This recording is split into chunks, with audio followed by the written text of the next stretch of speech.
The term physicality gets brought up a lot when Big Ten and SEC teams play each other.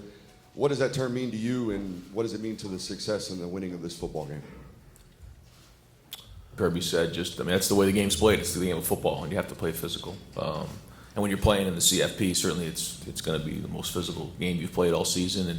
And the SEC is and the Big Ten coming together, like you said, for years, two of the most physical conferences there are out there. So it's everybody on the field. It's, like you got the perimeter game out there, you have special teams, you have the game in the trenches, you have to win your one-on-one battles, and that's what this game's all about. It's about running around and hitting people. So, that's to be expected in a game like this.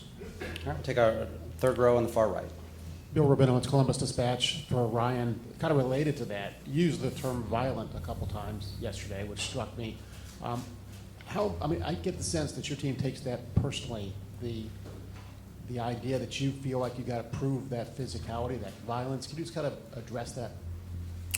Well, again, playing in the CFP, you're going to be playing football at the highest level, and this is going to be an unbelievable environment and electric atmosphere, and playing a Mercedes-Benz, and again, playing in the CFP, it's going to be that type of atmosphere. Our guys know that and understand that, and that's what you're going to get in a game like this. So, our guys have been practicing that way and preparing that way so that we can play our best football. But we know that that's the type of game it's going to be. All right, next question, halfway back on the right side. Yeah, Austin Ward, Rivals and 97.1 The Fan. Ryan, I know that you don't necessarily consume a lot of Ohio State media, but did you make an exception for Paris's story, and what did you think of it? Paris Johnson is just a tremendous young man, and I did read his letter. I think that's why we get into coaching. I think in today's day and age, there's a lot of things that happen.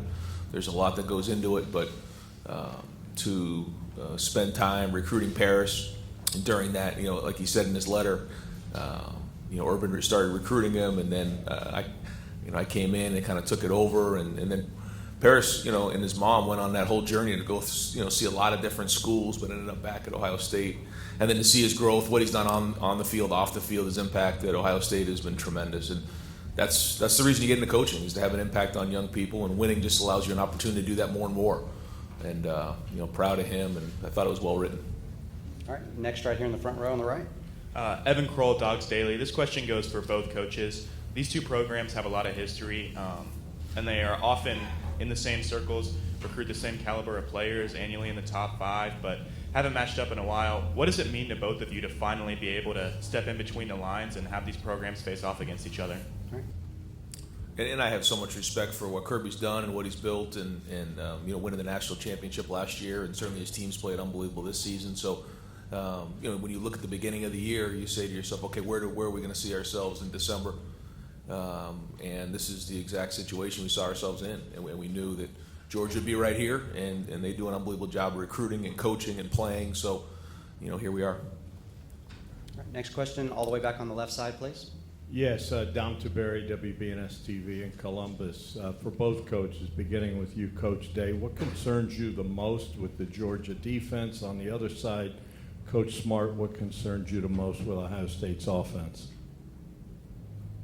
Yeah, anytime you get to this level of football, you're going to be playing against complete teams, and Georgia's defense is complete. They have really good players in the back end, very, very talented, highly recruited, and been developed at a high level with tremendous scheme. And then when you go into the front, athletic linebacker who can run sideline to sideline, and their front is powerful. So, you see the statistics, you see the way they've played all year. So they're a complete defense. But, when you get to this level of the CFP, that's what you're going to get, and that's the biggest challenge. So, we have to execute at a high level. I mean, the expectations at Ohio State and Georgia are at the highest level, and we embrace that. Our players embrace that. That's why you come to Ohio State, is to be in situations like this and playing games like this and go compete for national championships. So we talk about that in recruiting. We identify those who look to achieve that and want to be elite, and then like Kirby said, in your team, you build that culture of passing down a legacy to the younger guys so that continues, and that's been going on here for a long time at Ohio State. Dispatch. Ryan, we saw Mayan back at practice yesterday, and he wasn't feeling well early in the week. How's he look? How's he feeling the day before the game? Yeah, back to practice yesterday, so he'll be ready to go. Doug Lesmerises, Cleveland.com for Ryan. I know you're focused on your game, but there's 2 Big Ten teams playing in semifinals.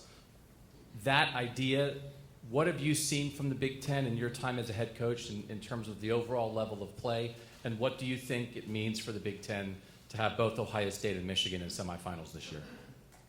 Well, I think it's very important for the conference to have 2 teams in the CFP. I think the level of play in the Big Ten has improved, over my time as the head coach. Week in and week out, you have to bring it, and the challenge is that you play 9 conference games in the Big Ten. So, there's very good coaches, very good players. It's a very physical conference. And so, you have to be able to sustain throughout November because of the 9 conference games. And for some teams, they play a non-conference. That's really 10 conference games that you play. And with the physicality of the conference, I think it's deserving to have 2 teams in the CFP. You guys are obviously strangers on the field, but you bump heads all the time on the recruiting trail. C.J. Stroud most notably, Kojo Antwi, Damon Wilson as of late. What have you learned about your opponent, I guess, on the trail, and maybe something you admire or have taken from them? I would just say I think Kirby and his staff do a great job of working at it. I think when you have such great players in the state of Georgia, the easy thing to do would be just to assume you're going to get those guys. They don't do that. They work really hard at it. They grind at it. They no stones unturned. So when you're recruiting against Georgia, you got to bring it, and they do a great job of that. All right, all the way back on the left here. I'm Finn with Omni Hotels and Resorts. For many high school students, playing football at a college level is a dream opportunity. What advice would you give to upcoming recruits looking to be recruited by a big program? I think in the recruiting process, sometimes we call it Disneyland recruiting, like everything's going to be great when you go to school. The truth is there's twists and turns along the way, and everybody has their own journey, so that a big part of going through the process of college is working through adversity and tough times. And so I think a big part of going through the process is choosing a school that's going to develop you at a high level in all areas of your life. Certainly there's the football part of it, and that's a big part of the experience, but there's a lot more to it than that. So in today's day and age, there's a lot of new changes and a lot of things going on, but focus on the things that matter, I think, is critical. For both coaches, you guys have had to deal with injuries throughout the season, next man up mentality. How does that change when you're at this point playing in the college football playoff, when you need guys to step in for those guys who may be out for these games? Yeah, I don't think it changes. When you're into this part of the season, you certainly have a month to get some guys healed up, but that's college football. You can't pick up somebody on waivers. You gotta develop young players and bring them along, and this time has been great because bowl practice is very similar to spring practice, where you can get young players a lot of reps and a lot of good work. So you continually use this time, the spring practice, the preseason, to build your depth, so that when you need to fill a spot, you can do that. And this time of year, there's always those opportunities for players to do that. So it doesn't change. Tim May, Letterman Row. I'd like both you guys to address this. You're both leaders in your profession. You've had teams get to the college football playoffs several times and stuff. What is the fair, you think, remuneration that players should be looking at, maybe down in the future, for playing in these games, sharing in basically the wealth, or whatever you want to call it, a bonus, whatever you want to call it? I would think you were probably both before it. What do you think would be a fair number? To try to wrap my mind around how much that is or what that should be. I do think there should be something for them, for sure. And I do think what they're doing now is great, but I know moving down the road, there should be more. It's just, how can I possibly say a number? I wouldn't be speaking ignorantly. All right, left side on the aisle, please. Allison Mastrangelo, WSB in Atlanta. This is for both coaches. What does the eve of the semifinal game look like for both teams? Besides the walkthroughs, what are you guys doing together to get ready for the game? Coach Day, start with you. We'll keep our routine the same. We've tried to keep this week like a game week and less like a bowl week. So, like you said, we have our walkthroughs, we have our meetings, we have our night together on Friday. We call it Best Fridays in football, and it'll be a long day. Getting ready for this game at 8 o'clock kickoff. So, we try to do the best we can to keep the routine the same, and that's meetings, walk through over at the stadium, and then we come together for dinner, movies, watch some football, and then get to bed. Game Coach Day, if you could answer in the NIL transfer portal area about this model, the disadvantages that you have preparing for a game while maybe other teams are working the portal or recruiting more aggressively. Do you think this is a sustainable model, what you're dealing with right now with the transfer window, as well as the NIL dealings that are taking place for both coaches? I agree with everything Kirby said. The best recruiting is winning. So, I think that's one of the best things about being in this situation is you get all the exposure for recruits and their families to see. You come to Georgia, you come to Ohio State to go play in the CFP. Well, here we are. So, I think when you make decisions on changing things or moving things, the ripple effects don't get recognized for at least a couple years down the road. So early signing day, portal, NIL, all these types of things, you don't see them shake out for a couple years down the road. So I always caution about changing again and keep continually, making all these changes because it just disrupts how things are being done. So, as we move forward, we have to make sure that we're really smart about the decisions that are made and the changes that we make. Third row on the left here, please. Doug Maurice, Cleveland.com for Ryan and then for Kirby as well. When you have multiple weeks to prepare a game plan in a situation like this, what are the similarities and differences to when you're preparing a game plan in a week's time during the season in terms of getting with your staff and building what you want to do on game day?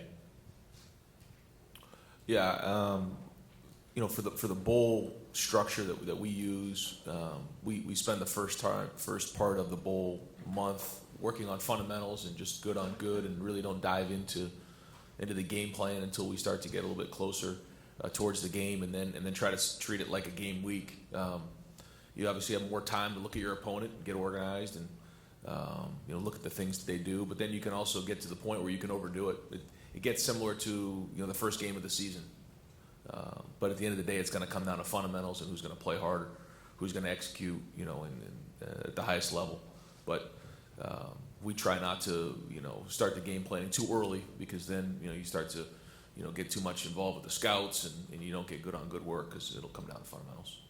For Ryan, if you had beaten Michigan, you knew you would be in the playoff. The fact that you had to go through those days of uncertainty and misery and all that stuff, how much do you think that will help you in this game, that you had that scare, and maybe more gratefulness that you're here? I think at the time it certainly gave us an injection of energy and excitement, for sure, coming off of that weekend, and then into that week, and then the next week it was a range of emotions, and allowed us an opportunity to have great energy and great focus and an edge during the month of preparation, for sure. So we'll see. We'll see tomorrow night. We'll see where we're at. But I'm really pleased with the way we've practiced, how our guys have gone at it. We've had a lot of physical practices, and so we have something taken away from you. It does give you a little bit more of appreciation for what it is, and we'll see how we play. But it has been a great month. All the way back on the aisle on the right side, please. Hi, Jared Smalley from NBC in Columbus. Ryan, for you, in the days and the weeks since the last game of the season, you and some of your players have referred to the amount of pressure that you felt in that final game and the way it may have affected the performance in that game. And I'm wondering the message you've had to your players to avoid the word pressure and to try to get them to play loose and to their most natural athletic ability in the biggest game of play. Well, I just think, you go back to your training. You can't focus on things like that. What it comes down to is just playing, hard in practice, and then going back on your training once you get out there and playing physical with your teammates. And there's going to be good plays, there's going to be bad plays. But just going out there and looking up at the scoreboard at the end of the game, and that's what we're going to do in the game. We're just going to play as hard as we possibly can. There'll be ups, there'll be downs, there'll be twists, there'll be turns in this game, but play as hard as we possibly can. And you can't worry about things like that in a game like this. All right, right here on the second row. Tyler Danberg, Scarlet and Gray Sports Radio. Coach Day, how has practicing at Mercedes-Benz Stadium this week allowed you and your team to get accustomed to the venue? Well, it's a great stadium. It's a great venue, beautiful stadium. And being there for the week is, what you try to do is you try to make it your own. You try to say, okay, this is the Woody right here. This is where we come out and we run out of the Woody every day. And, you try to make it a game week. You try to make it as much home as possible.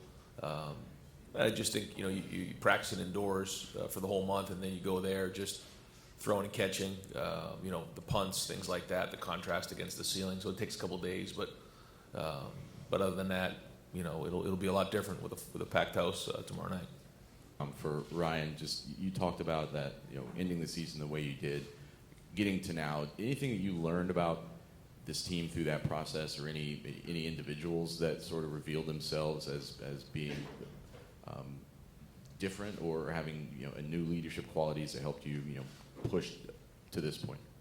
Well, I think you know who the leaders are, and you know who the guys are that we turn to, and I think those guys have done a great job. They've had a voice. I won't point one or two guys out because we got a great group of guys, and again, at this point, there's not much more to talk about. We've had a great month. The guys have done a really good job, and so now it's time to go play the game.